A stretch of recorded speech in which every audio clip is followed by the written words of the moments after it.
एक ऐसी कंपनी जिसने पिछले 2 साल में अपनी सेल्स 5 गुना बढ़ाई है और अपना प्रॉफिट 10 गुना बढ़ाया है। इस कंपनी का नाम है vintage coffee and it manufactures and exports coffee in bulk.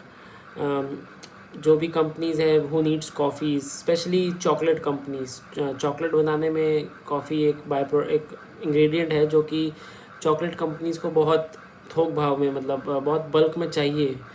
तो विंटेज कॉफ़ी के काफ़ी क्लाइंट्स हैं, स्पेशली यूएस में भी। यूएस में जो चॉकलेट मेकिंग कंपनीज़ है वो इनके क्लाइंट्स हैं। डोमेस्टिक में भी इनके क्लाइंट्स हैं, बट जो इनका मेनली जो बिज़नेस आता है, इनका रेवेन्यू वो एक्सपोर्ट करके ही आता है। Coffee, processed coffee, spray dried coffee.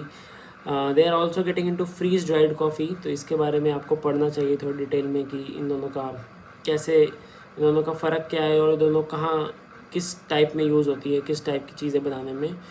लेकिन ये तो हुआ बिज़नेस मॉडल। अगर इसकी फंडामेंटल एनालिसिस करें तो फाइनेंशियल ईयर 2024 में इस कंपनी ने 63 करोड़ का रेवेन्यू किया था। फाइनेंशियल ईयर 2023 में तो ये लॉस मेकिंग कंपनी थी। 2024 में प्रॉफिट मेकिंग हुई 63 करोड़ का रेवेन्यू आया, और पिछले साल फाइनेंशियल ईयर 2025 में 300 करोड़। तो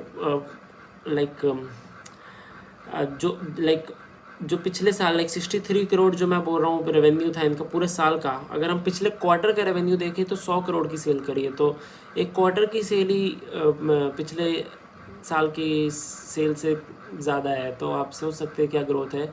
और अगर हम इसके मैनेजमेंट की गाइडेंस देखें तो अभी इस कंपनी की जो कैपेसिटी प्रोडक्शन की है वो 6500 MTPA की है।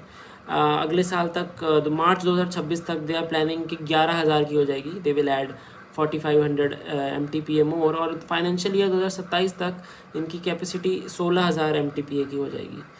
तो this company is in really rapid expansion mode, और प्रेफरेंशियल इशू भी इन्होंने फंड रेज करने के लिए इशू करा है। तो obviously this company needs money, they are using money at the right direction, in the right place, they are growing very crazy. पिछले अगले 2 साल में अपनी एक्सपेंशन कैपेसिटी को 3 गुना करेंगे। आई थिंक इनका रिजल्ट अभी आएगा Q2 का। I will be keenly watching इनकी कंपनी के जो रिजल्ट्स आएंगे विंटेज कॉफ़ी के। एंड डिस्क्लेमर है, I am invested in this company.